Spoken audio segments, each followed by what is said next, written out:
I worked late that Thursday night because Mrs. Edith Thompson needed deep tissue therapy for her chronic shoulder pain, and I have never been the kind of person who rushes a session just to meet an arbitrary closing time. By the time I flipped the sign on the door of Serenity Body and Balance from open to closed and dimmed the lights, darkness had already swallowed most of downtown San Diego. I gathered the used towels into the laundry basket, wiped down the treatment table with lavender-infused solution, and only then checked my phone. 7:43. Lauren, my best friend and the spa's co-manager, had texted nearly an hour earlier asking if I wanted to grab a drink after work, but at that moment I had been elbow-deep in a landscape of tense muscles and couldn't respond. At 28, my Friday nights usually revolved around turning down party invites, so I could stay behind and reorganize the essential oil shelf by color palette.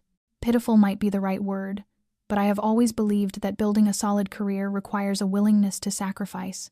I can still remember vowing that one day I would open my own spa, a place where people could heal not only their bodies but their spirits too. My mother had been the only one who believed in that dream before she passed away from a stroke 3 years ago.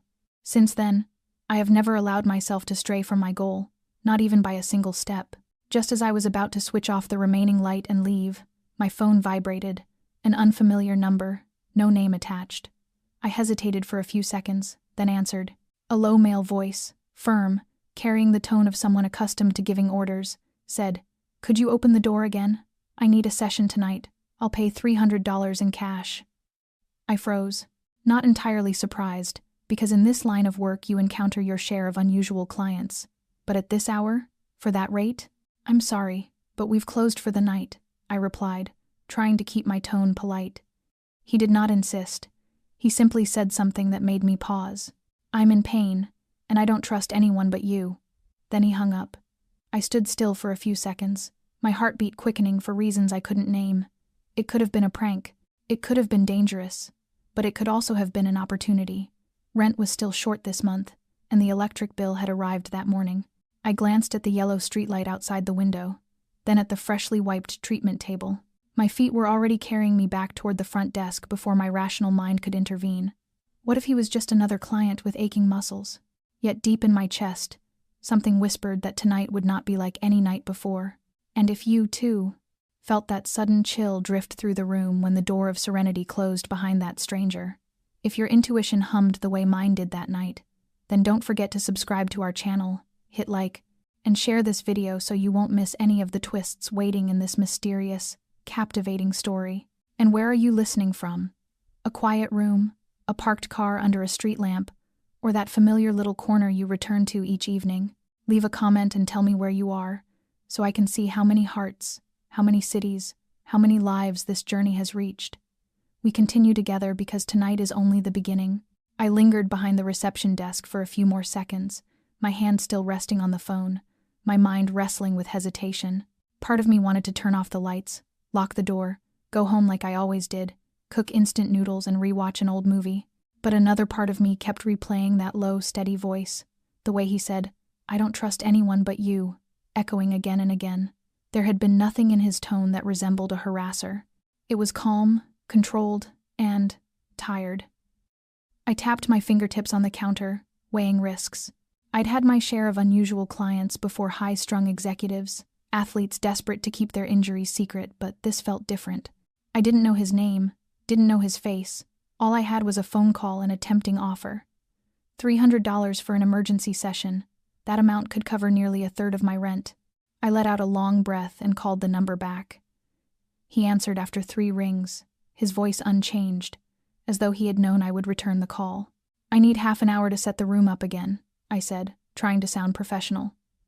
"I'll be there on time," he replied. No extra questions, no request for the address, no confirmation of the price.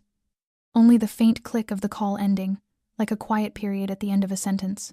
I looked at my reflection in the mirror behind the counter, smoothed my hair, and went back to the treatment room.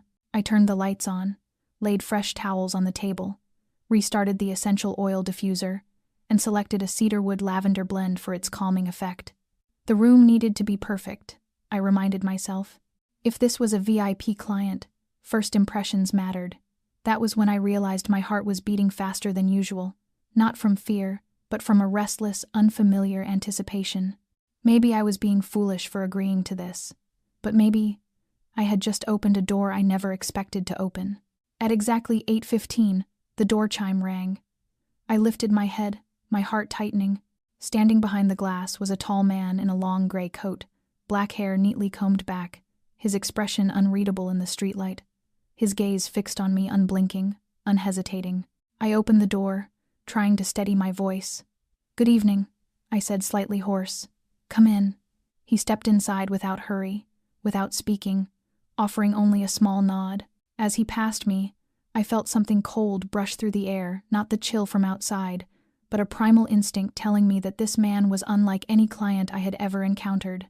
And then, with a soft thud, the door closed behind him, as if reminding me that turning back was no longer an option. He stopped in the middle of the treatment room, his eyes sweeping slowly across the space as if assessing everything, from the soft glow of the Himalayan salt lamp to the trace of essential oils drifting gently through the air. I watched him from behind the counter, my fingers unconsciously tightening around the bottle of massage oil. There was something about this man that made the entire room seem to slow down, not because of his tall frame or the cold-edged handsomeness of his face, but because of the quiet gravity of his presence, like the calm just before a coming storm. He turned back toward me, his dark eyes steady, almost expressionless. "My name is Emily," I said, trying to steer the encounter back into the lanes of professionalism.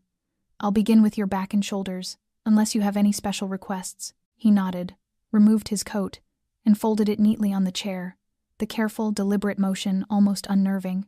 The white shirt underneath was pressed flat, yet I still noticed faint creases along his spine, where muscles rose sharply beneath the fabric.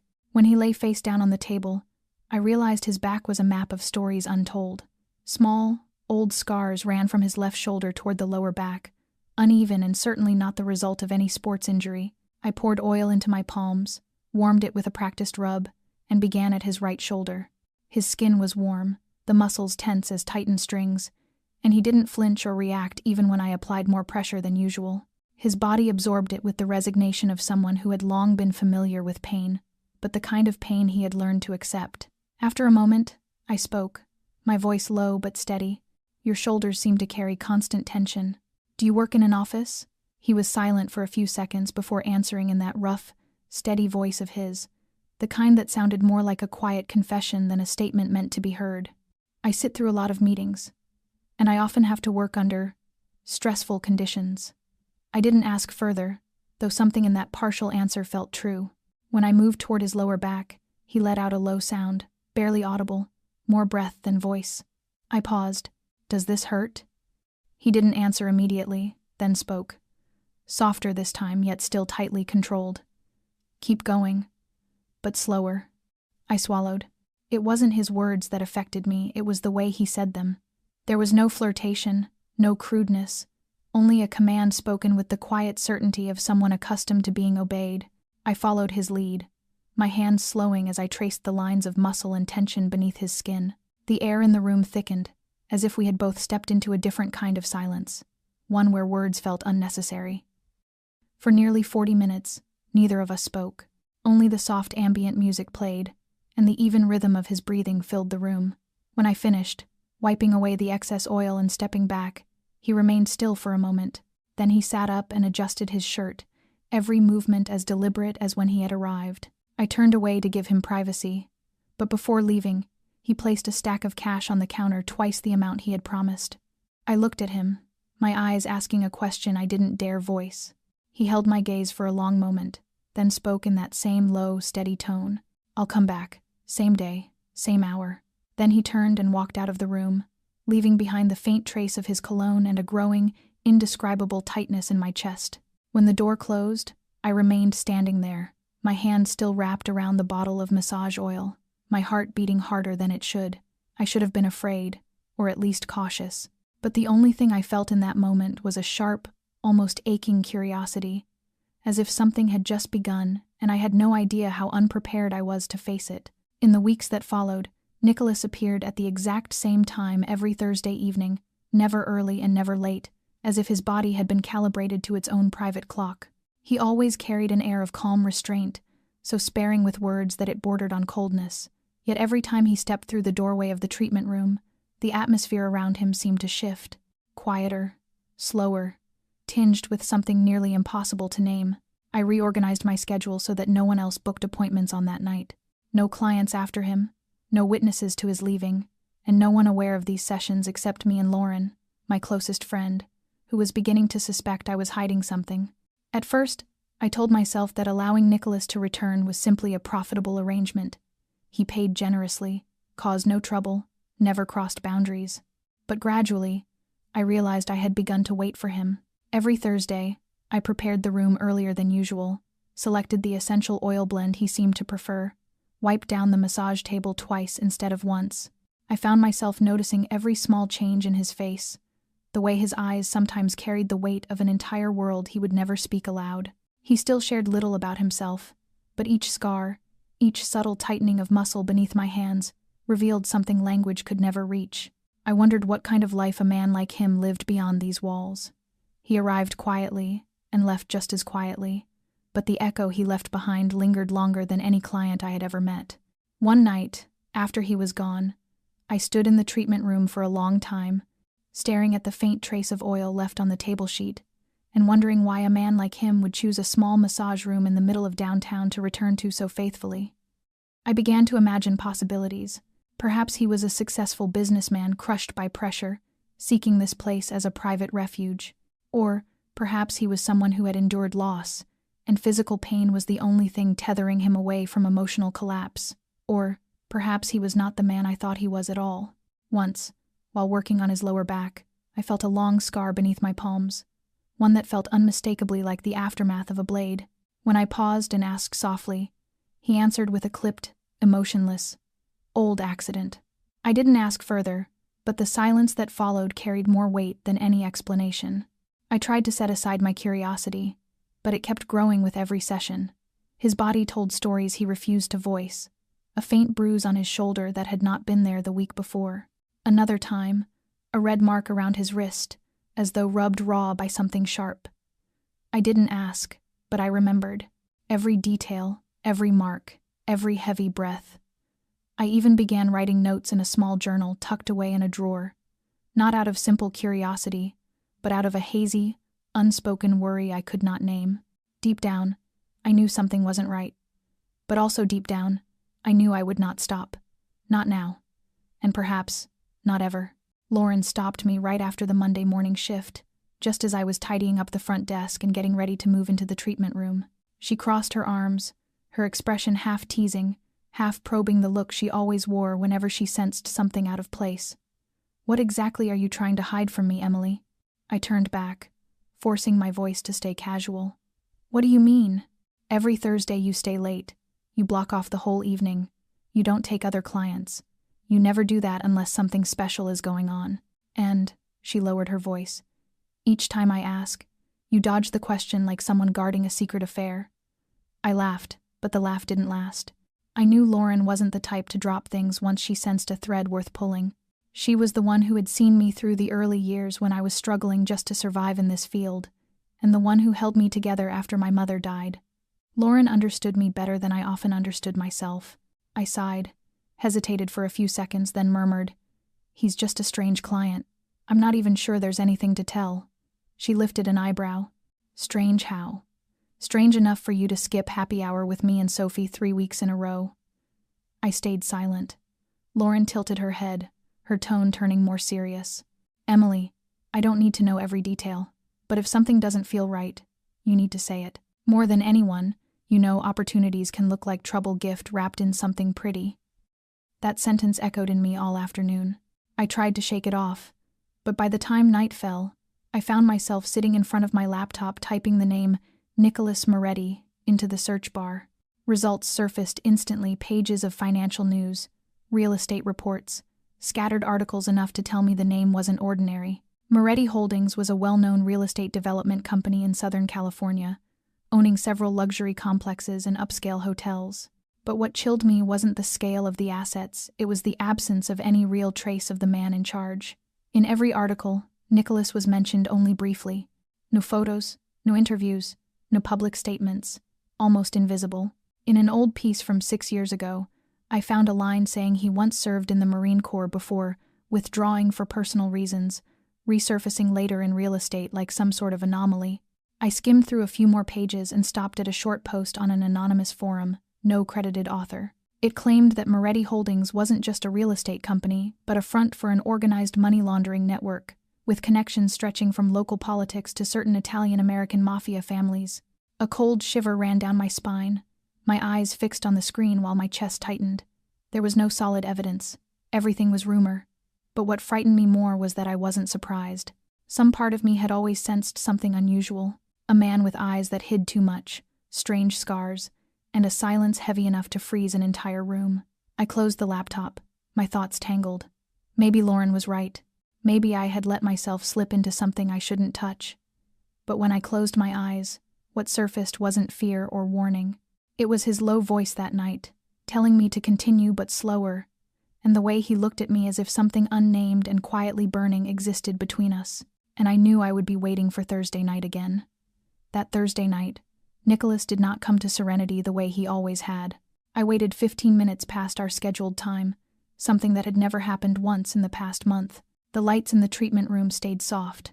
The cedarwood oil drifted gently in the air, but there was no door chime, no familiar heavy footsteps. I checked my phone again and again, telling myself he might be caught at work, stuck in traffic, or had simply changed his mind. But just as I began folding the table linens, my screen lit up with a short message. No greeting, no explanation, only an address in the northern suburbs of San Diego and a single line: I want to move the sessions to my private residence. If you agree, it will be every week, same time, $5,000 a month. At first I thought I had misread it. $5,000, 10 times more than anything I had ever earned from a single client, enough to cover 2 months of rent and living expenses. I held my phone, heart thudding against my ribs, staring at the message as if blinking might erase it. I sat back down, Lauren's warning from days earlier echoing in my mind. Opportunities wrapped in something beautiful. I knew this was no longer a standard appointment, and if I accepted, I would be stepping into a territory I might not be able to walk away from. I texted back cautiously, asking whether this was meant to be a long-term arrangement. He replied with only one sentence. A polite command, but unmistakably non-negotiable. See you next Thursday, 7 o'clock. I sat frozen for several minutes before turning off my phone. The entire week that followed felt like walking a tightrope strung between curiosity and fear. I told no one, not Lauren, not Sophie. Deep down, I knew if I shared it with them, they would do everything in their power to pull me out, but something inside me no longer wanted to be pulled out. On the afternoon of the appointment, I dressed in simple, modest clothing, packed my kit into my bag, and double-checked everything twice. I drove along the route he had sent, following streets that grew quieter as the city lights faded, past homes tucked behind tall trees and automatic gates. When I arrived, the gate opened as soon as my car stopped, without me calling or pressing anything. A small camera mounted on the gate pointed straight at my car, and a shiver went through me at the silent precision of it. The house sat on a small hill, surrounded by towering pines and a trail of warm golden path lights. It wasn't a mansion, but it carried the aura of a place built to hold secrets rather than flaunt wealth. I parked, stepped out, and took a long breath before tapping gently on the dark wooden door. It opened almost instantly. Nicholas stood there, the same composed presence as always, this time in a charcoal gray sweater and dark khaki pants. He nodded once and stepped aside for me to enter. No explanation, no unnecessary greeting. Only that steady, quiet gaze fixed on me, deep and calm, as if everything happening had already been arranged in his mind long before I arrived. And then the door closed behind me again. But this time, it did not shut me into a small treatment room in the middle of the city. It closed off the part of my life I had once believed I still controlled. The moment I stepped through the door of the villa, I felt a silence that was not ordinary, not the quiet stillness you find in wealthy homes. This was a controlled silence, a calculated one, as if every sound had been shut out long before I arrived. The interior was spacious and open, furnished so simply it bordered on cold. The dark wooden floors were polished to a spotless shine, the walls hung with abstract paintings in muted, somber tones, and there were no traces of personal life anywhere. No family photographs, no keepsakes, no books. I did not hear a television, a dog barking, or even background music like most homes have. There were only the faint sounds of my footsteps and Nicholas's, echoing softly inside the vast space. He led me down a long hallway, then turned into a room on the right. It looked as though it had been designed specifically for this purpose. The massage table positioned at the center, fresh linens, soft lighting from a floor lamp in the corner, essential oils already diffusing, the air touched with hints of mint and sandalwood. Everything had been prepared beforehand, meticulously, as if someone had studied my habits and preferences. I set my kit down and tried to keep calm, though my eyes continued to roam. Every corner was unnervingly tidy. On a side table sat a tray with the exact ceramic cups I used at Serenity, a neatly folded hand towel, and a remote control. I turned back toward Nicholas, who stood by the door watching me without looking away. "When did you prepare all of this?" I asked, trying to keep my tone light. "I didn't," he answered simply. "My people did. I told them to set everything exactly the way you had it in the old room." His people. The word struck me with sudden clarity. This was not a casual comment. He had people preparing every smallest detail. That meant there was an entire system behind him. And suddenly, like a jolt to my instincts, I realized I was in a place where every movement was being observed. I saw no cameras, but I knew they were there. I could feel it in the faintly controlled way the air seemed to shift in the room. When I stepped back into the hallway to look for the bathroom, 2 men in black suits walked past, saying nothing, their eyes glancing at me for exactly 1 second before moving on. One was tall and broad, his head shaved, the other smaller with cropped hair and a small earpiece tucked behind one ear. They carried no visible weapons, but their posture, their stride, said everything. They were not household staff. They were security, no more precisely, bodyguards.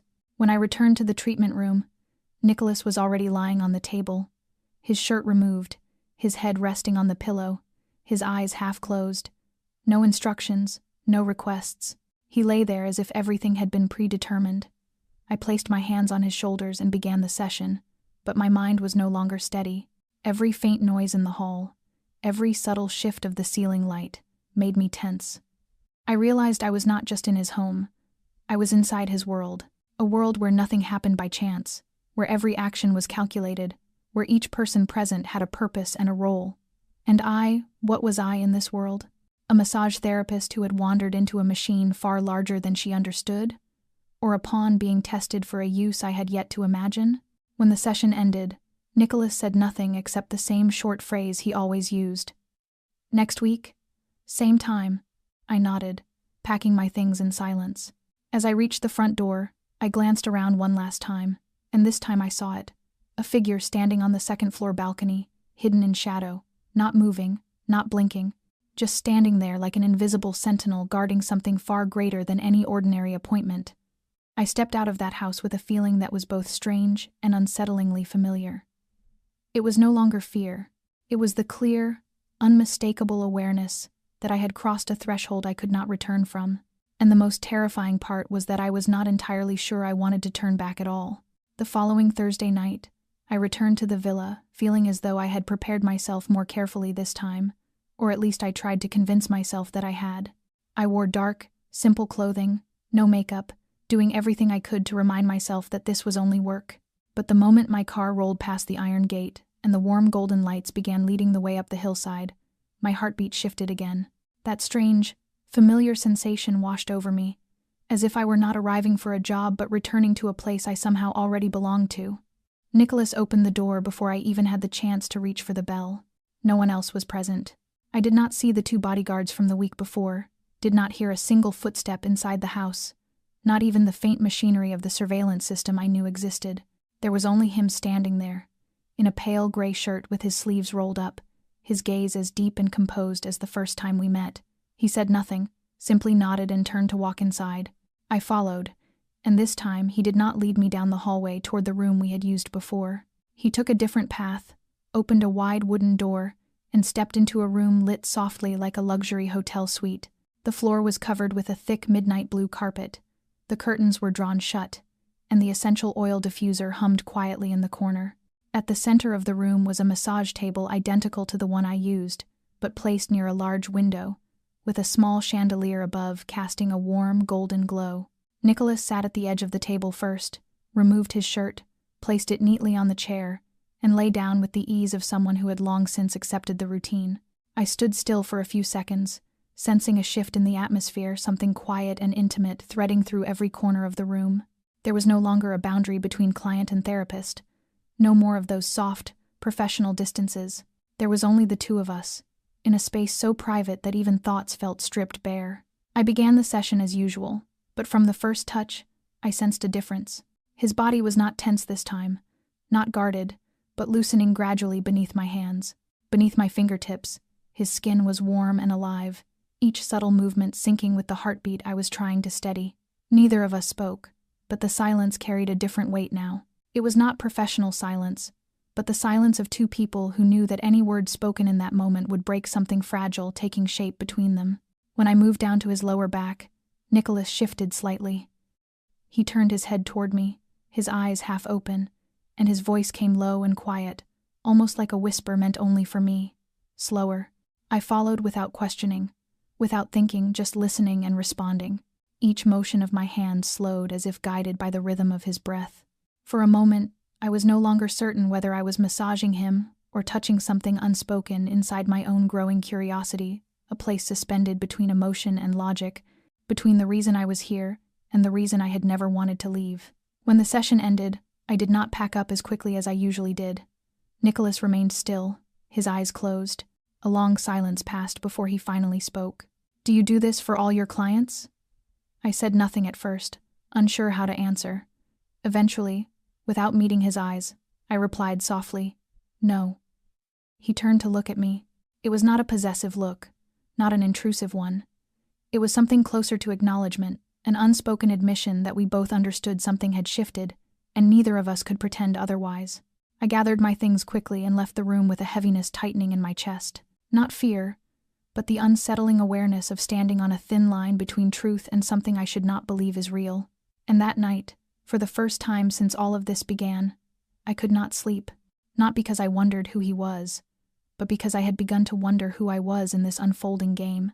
On Monday morning, while I was making coffee at the small counter inside Serenity, Sophie pushed the door open with a pale face and eyes far wider than usual. She walked straight toward me without saying a word, placed her phone on the table, and pointed at the screen. An anonymous message appeared, the short line of text sending a cold shock down my spine. "Stay away from Nicholas Moretti unless you want your friend to have an accident."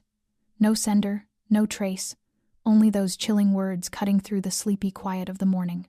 I froze, the hot cup in my hand suddenly losing its warmth. Sophie swallowed hard, her voice rough. "Emily, I have no idea what's going on, but someone has been watching me.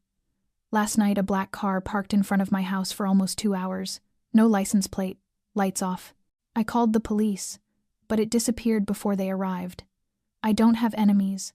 I don't owe anyone money. I'm not involved in anything dangerous except being your friend." My heart pounded so hard it hurt. A surge of anger and fear rose inside me like a crashing wave. I could no longer pretend I had control over any of this, not when someone close to me had been dragged into it.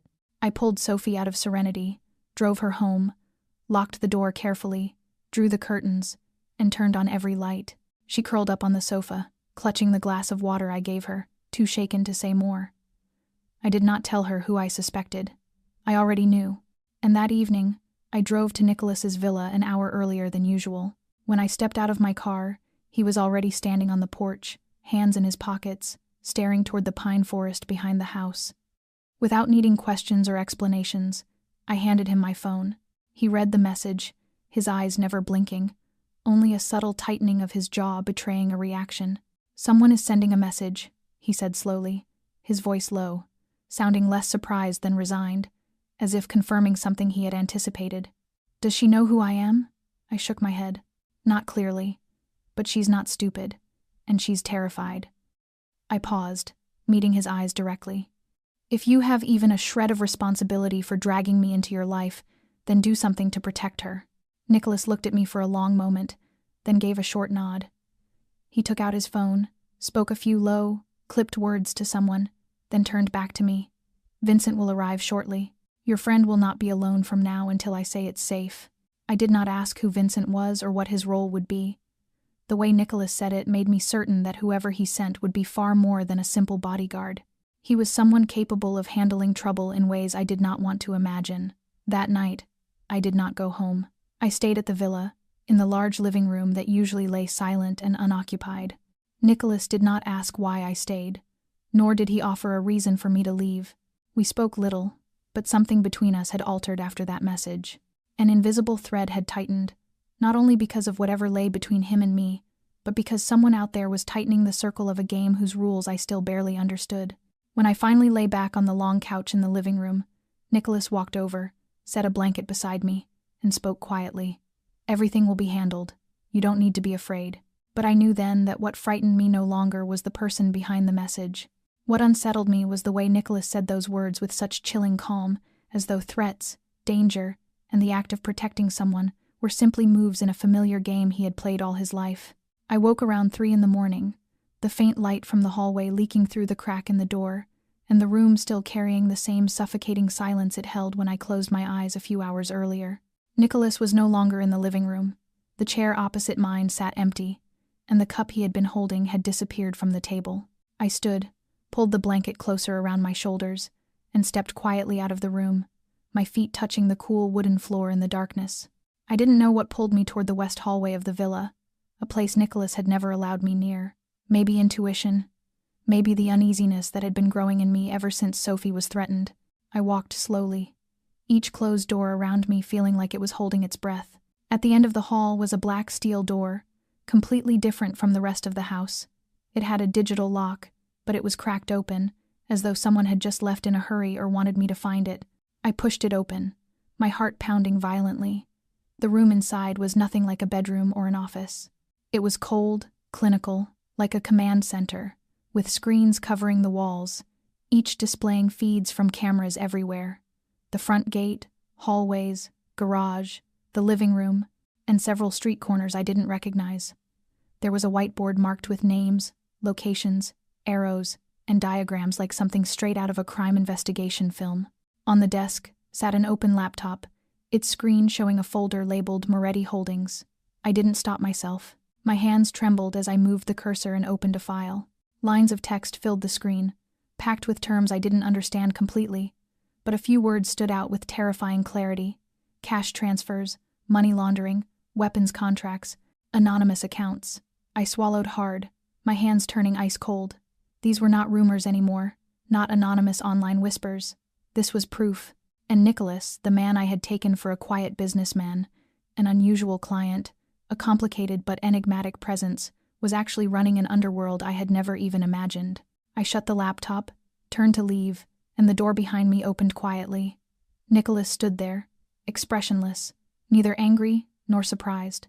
He simply watched me, his gaze so cold it felt like the temperature in the room dropped. He stepped inside, closed the door, and stood only a few steps away. "You shouldn't be here." His voice was low and quiet, not threatening, just a simple fact, impossible to argue with. I took a deep breath, fighting the tremor in my voice. "So it's all real. What I read, what I saw." He didn't deny it. He only nodded once, a silent confirmation. I should have walked out then, left everything behind, cut all ties, closed this door forever. But instead, in a moment of reckless emotion, I asked the one question that kept me rooted to the floor. Why me? He looked at me for so long I thought he might never answer. Then he tilted his head slightly, his voice so low it was almost a confession. "Because you didn't ask. From the beginning, you didn't ask who I was, didn't pry, didn't try to control anything. You simply touched me like a human being.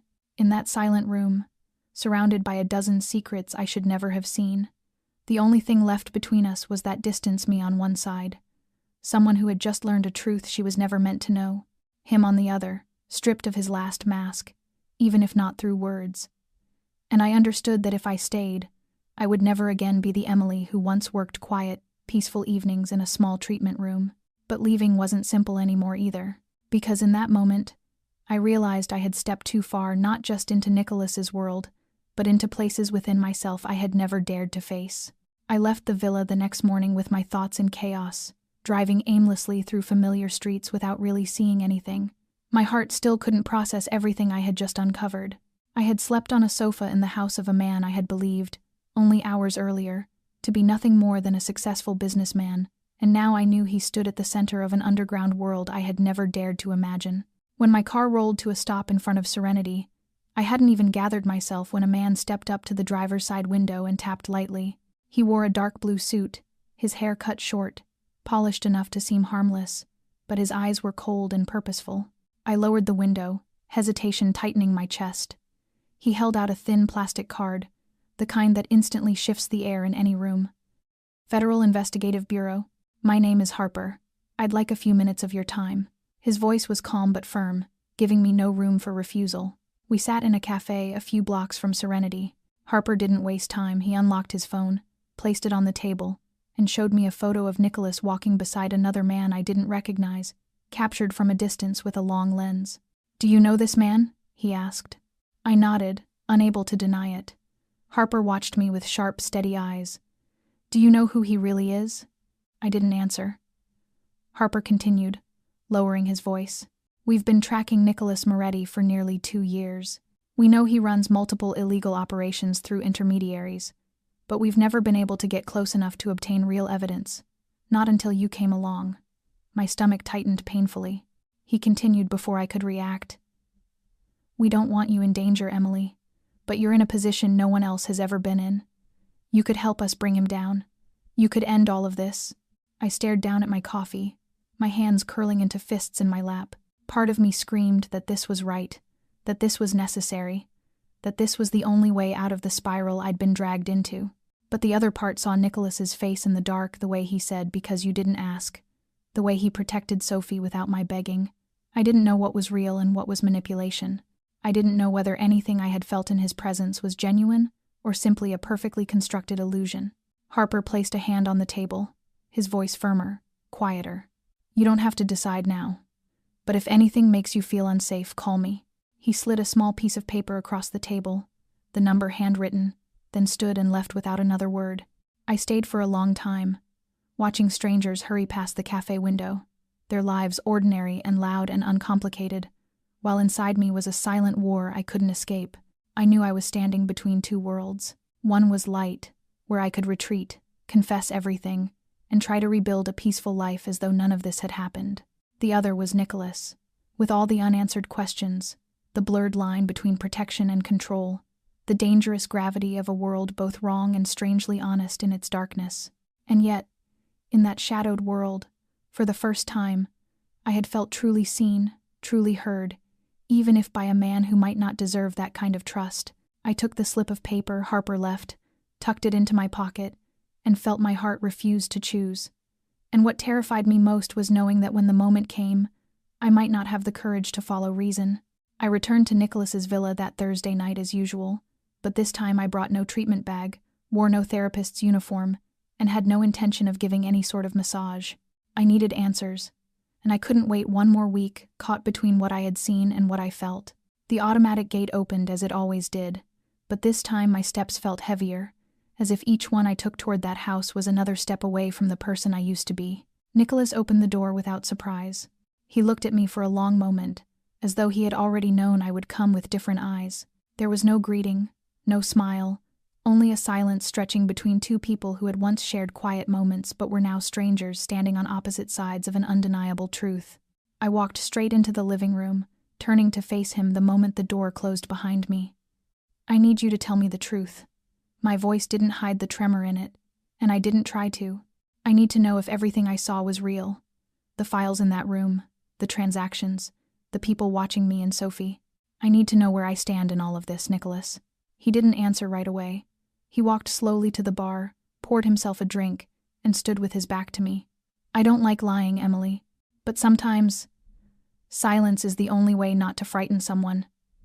I stepped closer, my voice rising. "You didn't stay silent.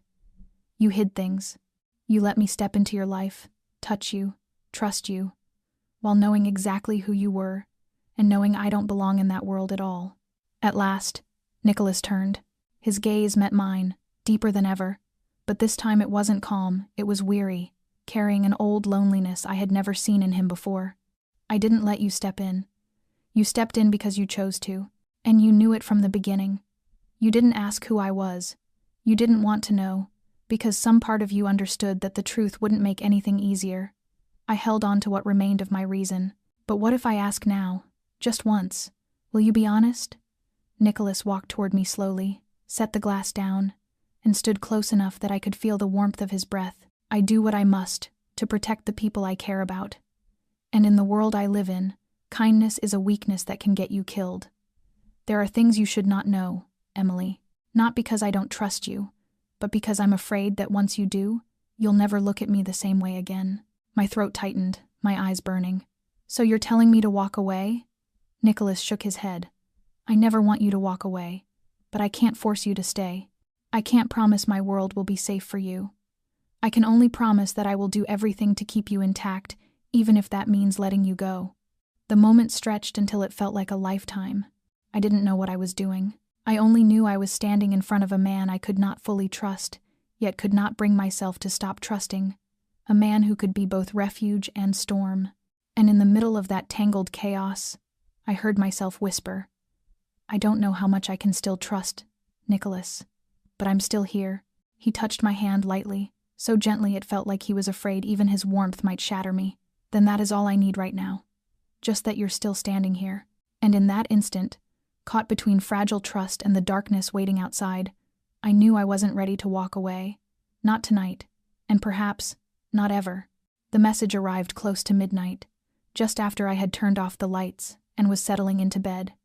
A string of unfamiliar numbers, no name, no greeting, only a short line.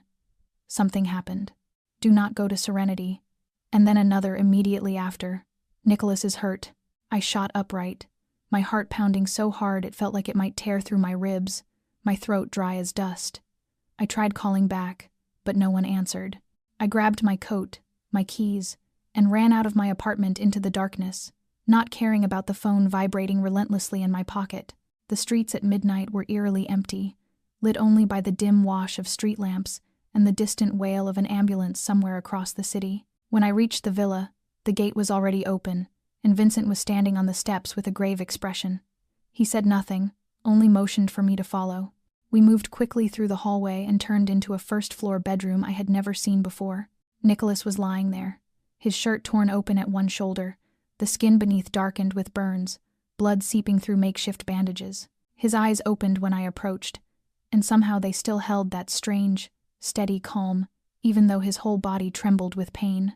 I knelt beside him, taking his hand, feeling the heat radiating off his skin as if the fire still smoldered inside him. What happened? My voice shook, barely forming the words. Vincent answered from behind me, his tone clipped. A warehouse was burned. Not accidental. Nicholas was there. He knows. He wanted to send a warning. I looked at Nicholas, trying to read everything that was being held back in the heavy silence between the three of us. But in that moment, the only thing that mattered was that he was hurt. I told Vincent to bring gauze, antiseptic, warm water. My hands trembled as I cleaned the wound, but Nicholas did not make a sound.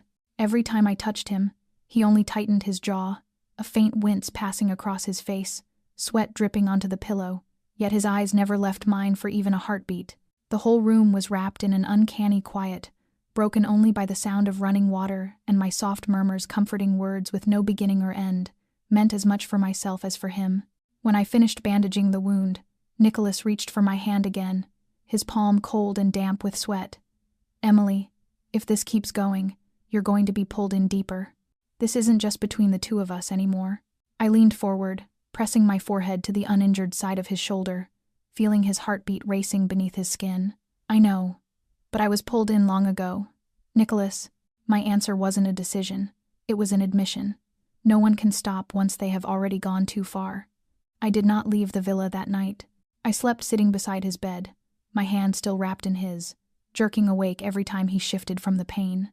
It was the first time I had ever seen Nicholas fragile like this, not a powerful man, not a shadow behind the darkness, but a human being fighting to hold on to something unnamed in the middle of a war he never escaped.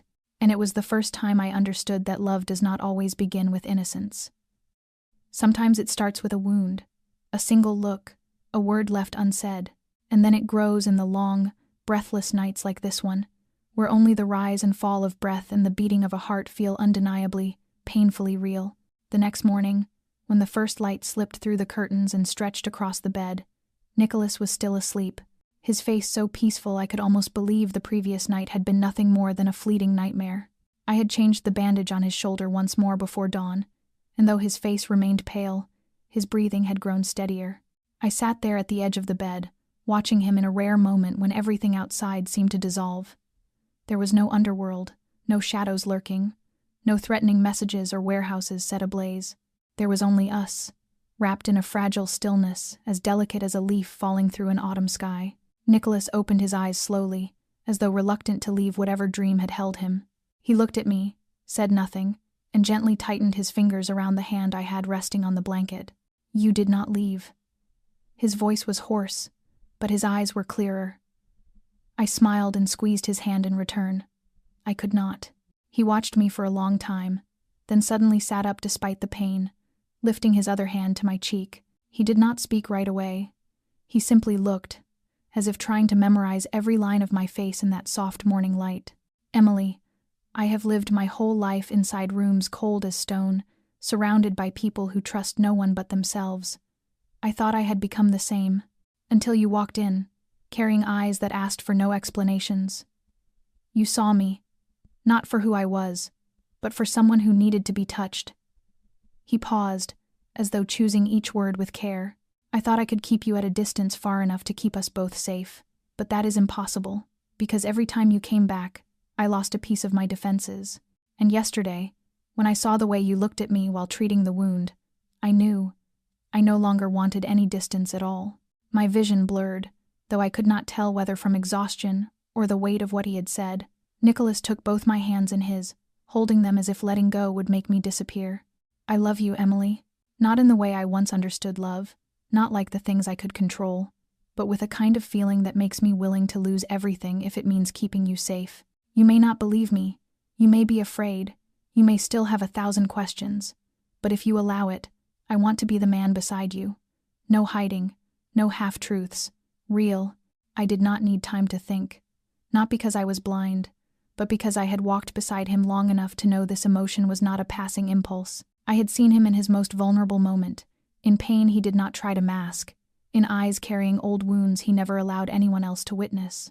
I leaned toward him, placing my hand on his chest where his heart beat slow and steady beneath my palm. "I love you too, Nicholas. And I do not want to keep living with the question of what if. What if I walked away? What if I let fear decide? What if I denied what I feel? I do not want to live like that." He pulled me into his arms, holding me tightly, without another word. Only breath mingling with breath, and 2 heartbeats echoing together. We had not begun with an easy path, but perhaps that was why the truest things had been born between us. And in that moment, in the delicate morning sunlight of a quiet dawn, we became something that could no longer be denied. A pair, a beginning, a touch that would not, and could not, be undone. I sat in my car in front of Serenity, feeling strangely hollow. Harper had called me that morning, his voice no longer gentle like the first time, but firm and clipped, as if his patience had run dry. He told me this was the last chance. They needed clear evidence, a confession, anything from Nicholas's own mouth. They knew I was closer to him than anyone else, and they believed I was smart enough to understand what I was supposed to do. I gave him no answer. I only sat there, staring at the tiny recorder in my purse, the one thing heavier than my heart at that moment. That evening, when I arrived at the estate, Nicholas was already waiting in the living room with a glass of wine in his hand, and an expression so gentle I no longer had the courage to meet it head-on. He pulled me close, his familiar warm embrace wrapping around me as if he could sense something shifting beneath the surface. "You seem tense. Did something happen at work?" I shook my head, forced a smile, pretended I was fine. Just a long day. I had hidden the recorder inside my coat pocket, already switched on before stepping through the door. Every second felt like a war inside my mind, caught between the fear of being discovered and the quiet ache of guilt gnawing at me. When Nicholas settled into the chair across from me, I gathered every piece of courage I had and asked something I had never dared to ask. "If one day you had to choose between me and your work, which would you choose?" Nicholas fell silent for a long time. He slowly swirled his glass, his gaze fixed on the amber liquid, then lifted his eyes to mine, and in that moment there was no mask, no guarded edge. He spoke with a deep, weary honesty. I once believed I could live my whole life without loving anyone. Feelings, in my world, are a luxury and a danger. But then you came, and I realized some things cannot be controlled. If I were forced to choose, I would choose you. And if that meant walking away from everything I have built, then I would. My chest tightened, not because of what he said, but because I was betraying all of it with a cold little device humming silently in my pocket. I turned my face away, swallowing the rising burn of tears. Nicholas stood, walked toward me, and when he knelt in front of me with a small velvet box in his hand, my heart nearly stopped. He opened it. A simple, elegant ring, exactly the kind I loved. Emily, I do not want to keep living between two worlds. I want a place to return to, a person who holds on to me when everything falls apart. And I want that person to be you. Marry me. I looked at him, my eyes wet, my chest full of emotions I could not name. I nodded, unable to speak. And when Nicholas wrapped his arms tightly around me, I knew I had gone too far to ever turn back. That night, when I returned home, I took the recorder from my pocket, my hands trembling as I pressed stop. I replayed a snippet, hearing Nicholas's voice echoing like a blade drawn straight into my heart. If I were forced to choose, I would choose you. I turned it off, opened a drawer, and placed it inside, buried beneath old journals and letters I had never sent.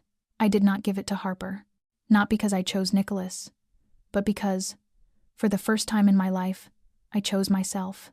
And I chose to believe that love, even one born in darkness, could still be real. We left the city at 3 a.m, carrying no luggage except a canvas bag with a few changes of clothes and the documents we couldn't afford to lose. Vincent drove, his eyes sharp as they flicked to the rearview mirror every few minutes, his hand gripping the steering wheel with the steady tension of someone expecting a chase to explode behind us at any moment. Sophie sat beside me, still dazed, still unsure of anything beyond the fact that I had shaken her awake in a panic and told her we had to leave the house immediately. When I said Nicholas had ordered Vincent to take us somewhere safe, she didn't ask questions, only nodded in a quiet, frightened way and followed. The cabin sat deep in a forest of tall pines, nearly 3 hours from the city, hidden down a winding dirt road I doubted even Google Maps could locate. When we finally arrived, dawn had just begun to spill across the sky, laying a thin veil of pale light over the gray wooden rooflines. Vincent checked the perimeter before letting us inside. The cabin was simple but clean, stocked with dry food, bottled water, a fireplace, and 2 small bedrooms. There was no Wi-Fi, only a radio unit sitting on a shelf as if every line of communication had to pass through the hands of someone watching from afar. Sophie wrapped her arms around me the moment Vincent shut the door. "Can you please tell me what's happening? Who's threatening us?" I hesitated for a moment, then offered the only truth I could. "Someone I trust is in trouble, and someone else doesn't want me anywhere near him. They think if I disappear, he'll weaken." Sophie didn't press further. She only squeezed my hand tighter. "I don't need to know everything," she whispered. "As long as you're okay."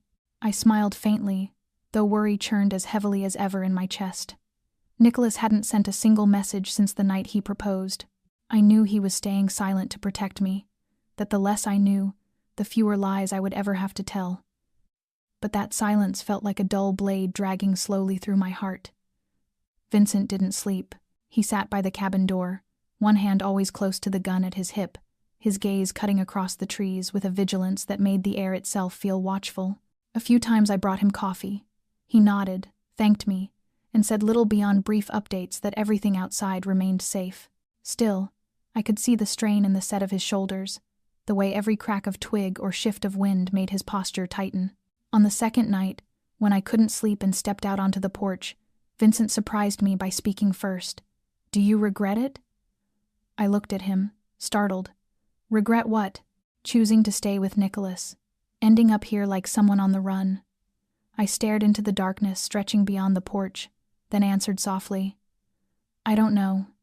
Some nights I think I should regret it, but then I remember the way he looked at me, the moment he said he would choose me, and I can't walk away, no matter what happens."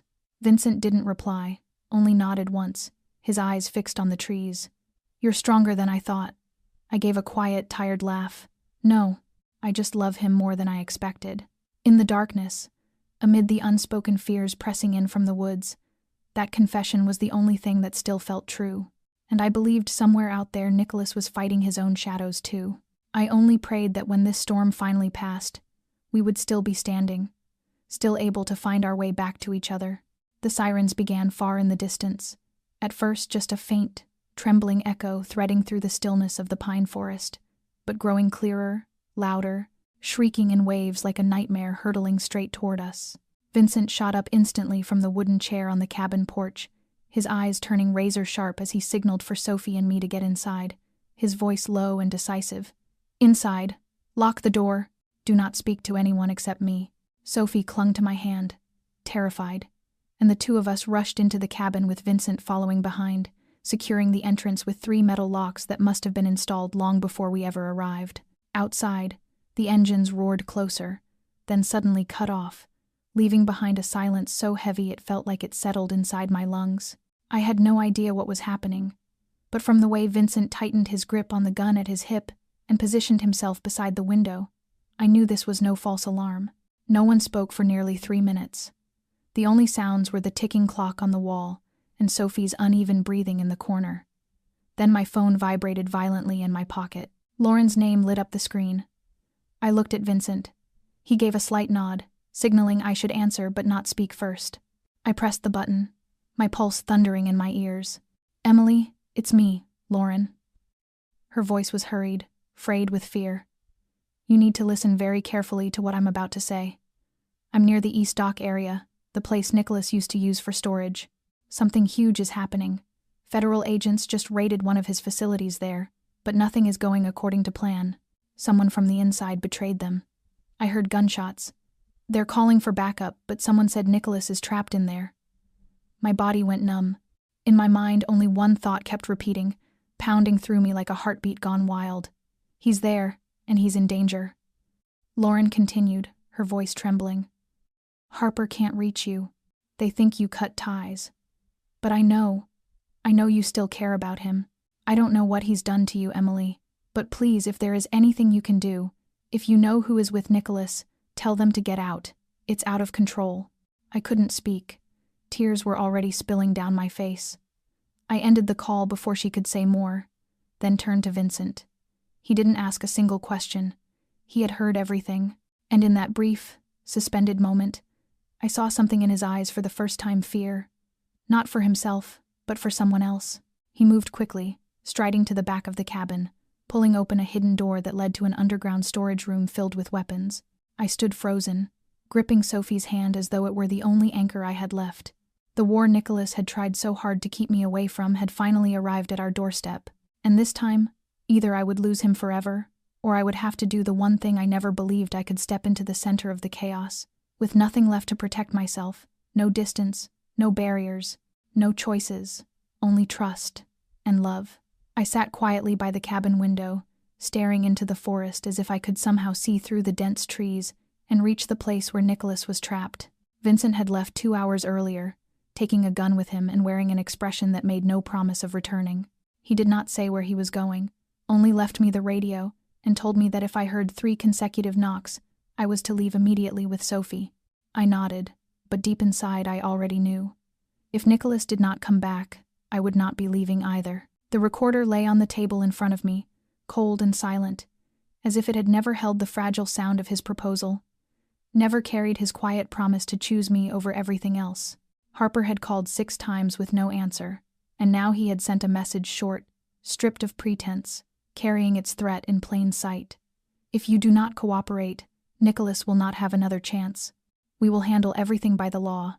Everyone has a choice, and this is yours." I read that line at least 10 times, my hand tightening and loosening again and again. If I handed over the recording, Nicholas would be done. They would use it to force him to confess, to press him into the version of justice they believed was absolute. But if I did nothing, if I remained silent, he might die tonight, in some warehouse surrounded by violence and betrayal closing in from every direction. I no longer knew what was right. I once believed justice was the only light in a chaotic world, but then I met Nicholas, and he did not fit inside any definition of right or wrong I had ever been taught. He was every shade of gray I had never dared touch, a place where love and danger intertwined, where words and silence carried the same unbearable weight. Sophie walked in softly, as if afraid one louder step might shatter the air. She sat beside me without a single question, and simply stared at the recorder. "What are you going to do with it?" I shook my head. "I don't know. I just know that if I hand it over, Nicholas will have no way back. But if I keep it, he might die." "Do you trust him?" That simple question was the one that lodged like a stone in my throat. I had trusted him without hesitation. I had trusted the look in his eyes when he told me he loved me, trusted the way he held me even when blood was still seeping down his arm. But now, when everything demanded a decision, did I dare place my entire heart in the hands of a man the world was hunting? I closed my eyes and replayed every moment. The first night he walked into Serenity with that dark, unreadable gaze. The first treatment session, heavy with silence, when touching him felt like touching a wound no one had ever tended. And then, slowly, breath by breath, all the ways he let me close. That was not a man pretending. That was someone too exhausted to build another mask. I stood, picked up the recorder, opened the small drawer beside the fireplace, and placed it deep inside. When I closed it, I knew I had closed one door. But perhaps I had also opened a path neither of us had dared to step onto. I looked at Sophie, my voice steadier than it had ever been. I trust him. And if this is the last time I get to do that, I still would not change my choice. Because some things cannot be measured by right or wrong, they can only be felt with the heart itself. Night had barely settled when the cabin trembled with 3 heavy knocks at the front door. 3 short, decisive strikes exactly as Vincent had warned. I shot to my feet, my heart pounding so fiercely I could hear it in my ears. Sophie gripped my hand, her eyes worried but steady. I stepped toward the door. Hope and fear tangled so tightly inside me it was hard to tell them apart. And when the door swung open, Nicholas stood there alive, real, though more worn down than I had ever seen him. His eyes were ringed with exhaustion, one cheek scraped raw, his coat smeared with dust and dried blood, yet his gaze was unmistakably his. Before I could say a word, he pulled me into his arms, holding me so tightly it felt as if he feared I might disappear the moment he let go. He whispered into my hair, his voice ragged. "I thought there would be no more chances. I thought I would never see you again." I wrapped my arms around him, my eyes stinging, too afraid to cry out loud in case that fragile moment shattered and he vanished like smoke. Sophie stepped quietly back inside, leaving us the space we needed. After a long, still embrace, Nicholas finally eased back, his eyes searching mine. He didn't ask if I was all right. He simply said, "Everything is almost done." I negotiated. Harper agreed to meet privately. No police, no handcuffs, no cameras, just an exchange. He pulled a stack of documents and a small USB drive from his pocket. "I am stepping away. Completely. Everything I built, I've handed it off to people smart enough to understand the era of silent wars is over. The only condition is my freedom and your safety." I had no words. The world was spinning too fast to grasp. Nicholas felt my trembling and tightened his hold on my hand. "We're leaving this place. I want to take you home. Not the estate, not the rooms with guards and cameras. A real house, with a small garden and windows that open to the sunrise. I bought it 2 months ago. I planned to show it to you on your birthday. But nothing went the way it was supposed to." I looked at him then, and for the first time I saw no shadows in his eyes, only the exhaustion of a man who had walked too long through darkness. I nodded, needing no further explanation. At dawn, Nicholas brought Sophie and me out of the cabin in a silver SUV with no plates. Vincent drove, his face as unreadable as ever, but when he glanced at me in the rearview mirror, there was something gentler there, as if he too had finally set down a burden. We arrived at a small house on the forest's edge, far from the city, a place where no one asked questions and no one cared to look twice. Nicholas opened the door and let me step in first. The house was simple but warm, smelling faintly of new wood and lit by soft amber bulbs lining the hallway. The living room held a fabric sofa and a half-empty bookshelf. On the kitchen counter sat a jar of dried flowers and a handwritten note beside it. "Welcome home." I turned back to him, tears spilling before I could stop them. Nicholas said nothing, only opened his arms wide. And I stepped into them, knowing that this time there was nothing left to fear. I did not need him to be perfect. I only needed him to be the man who chose to stop for me. And in a world where everything could disappear in a single night, this love was the truest thing I had ever known. That afternoon, a thin layer of clouds softened the sky, yet sunlight still managed to slip through the leaves and spill a warm golden glow across the small garden behind the wooden house. Sophie helped smooth my hair, simple but neat, adding only a small pearl clip she had found in the bedside drawer a few days earlier. I wore a soft white dress Nicholas had bought long ago, carefully tucked inside a box with a handwritten note. For the day you say yes to being my wife. I wore almost no makeup, no heels, nothing extravagant. Everything felt as gentle and unadorned as the moment itself. Nicholas waited at the end of the stone path between two rows of trees, wearing a suit so modest it felt almost new on him. A dark tie and sleeves slightly rolled, yet no one could deny he had never looked more radiant. His eyes never left me, from the moment I stepped outside the door to the moment I stopped before him. My heart beat slow but heavy, not from fear, but from the weight of emotion. Lauren stood to the left in a deep blue dress, her usually sharp eyes softened in a way I never expected, and when I smiled at her, she nodded faintly, as if offering a blessing without words. I knew it had not been easy for her to come. She might no longer believe in Nicholas, but perhaps she still believed in me. Sophie stood on the other side holding a simple bouquet of white daisies. She had witnessed every day I fought through, every fear, every trembling choice. Today, she stood there as proof that I had survived, that I had chosen, that I had followed this path to its very end. There was no officiant, no guests, only birds singing in the garden and a breeze brushing through the lavender pots lining the walkway.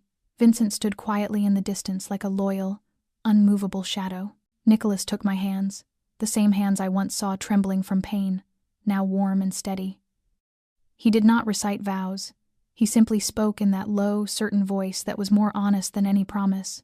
He did not swear never to hurt me, because life would always have its missteps, but he promised he would never leave when I needed him most, that every morning he woke, he would choose me, no matter how wildly the world might shift around us. I did not read a formal reply. I only looked at him and whispered, I do not need a perfect man. I only need someone who will not give up on me, and I know that person is you. When Nicholas slipped the ring onto my finger, leaves drifted down from the canopy above as though the sky itself wished to bear witness. His kiss was not hurried, not fevered, just a quiet affirmation that we were here, that we had chosen each other, and that we would continue choosing each other, regardless of whatever came next. Lauren turned away gently, hiding the tear that escaped. Sophie clapped lightly, smiling wide though her eyes shone with red. In that small, eternal moment, there were no mafias or agents, no hunted men or hidden secrets. There was only me and Nicholas, Emily, and the man I loved, standing together beneath the soft light of the fading day, beginning a new chapter with no ending in sight. The late afternoon light stretched across the sky like a ribbon of soft orange brushed with pink, gently settling over the garden behind the house. Nicholas and I sat on the balcony, each with a warm cup of tea, not saying anything, yet the silence between us never felt heavy. It was the kind of peace we had purchased with too much pain, too many trials, and more choices than either of us had ever wanted to make. A gentle breeze drifted through, carrying the scent of lavender from the pots scattered around the balcony, and I leaned my head lightly against his shoulder. Since moving into this small house, not a single day had passed without us watching the sunset together. It had become a quiet ritual, a soft reminder that we were still here, still together, still capable of living a life unhunted by fear.